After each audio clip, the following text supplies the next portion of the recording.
ప్రభుత్వం ప్రోగ్రాం వాళ్ళ ప్రభుత్వం వాడు 2 పైసలు పెట్టాయి, 1 పైసలు కూడా లేదా? అది లేదా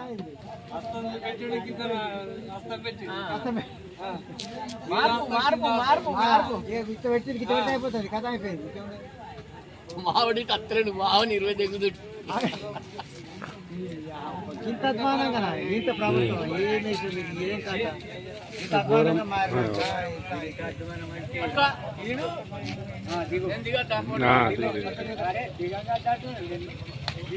ఎంతసేపే మీరు వచ్చి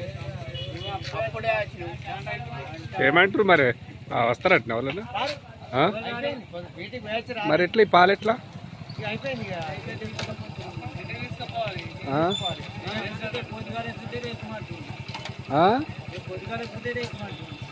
అన్నాడా?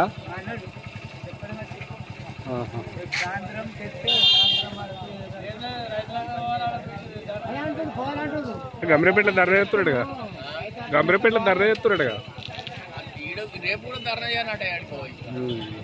ఆడికి ఓ ఎంత దూరం ఉంది అది. పాల రైతుల ఐక్యత వర్ధిల్లాలి. కుర్రపేట మండలం మామిడిపల్లి గ్రామంలో ఇక్కడ మాకు గత కొన్ని సంవత్సరాలుగా కరీంనగర్ డైరీ ఉంది.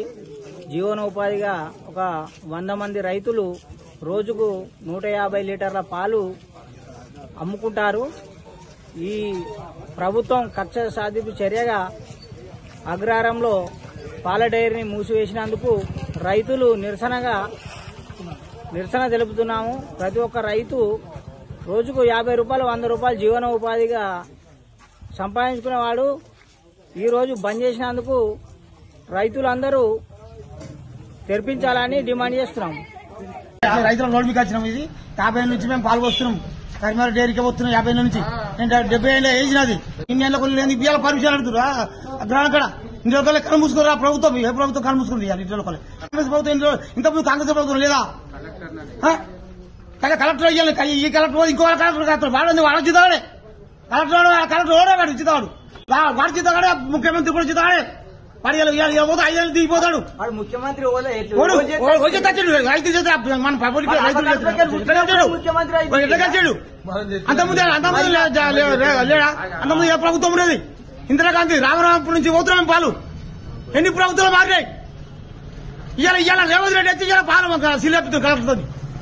కలెక్టర్ అయితే బుద్ధిమంతులు కలెక్టర్ రైతులను ఇట్లా కోసం వేసుడు వాడు రైతు వాడు కలెక్టర్ మమ్మల్ని మంచిగా ఇవాళ పర్మిషన్ అడుగుతుండు. 20 రూపాయలు కలుముసుకోరా ముఖ్యమంత్రి. ఎన్ని బాధాలు చేసిండు, ఎన్ని అమలు చేస్తుండు, ఎన్ని అబద్దాలు ఆడుతుండు. ఇప్పుడు రేవంత్ రెడ్డి ఇలా గద్ద దిగాలి. వాడు రేవంత్ రెడ్డి గద్ద దిగాలి.